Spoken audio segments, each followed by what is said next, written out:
So I have this Cub Cadet riding lawnmower, and what I'm about to show you is going to apply to all of the MTD made Cub Cadet, Troy-Bilts, and possibly other manufacturers with the Cub Cadet or Troy-Bilt branded engine. It is not a Cub Cadet or Troy-Bilt. It is actually a Chinese engine made for Cub Cadet, and it has a very common carburetor issue.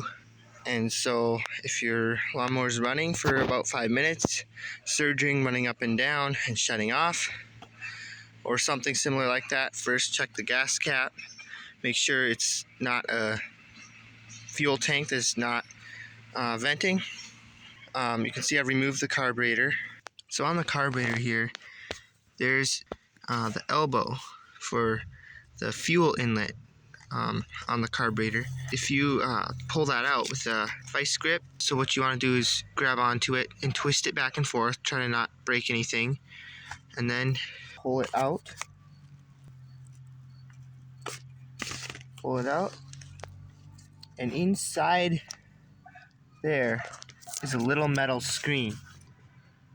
There's a little metal screen in there that actually catches debris, and you can see it in there.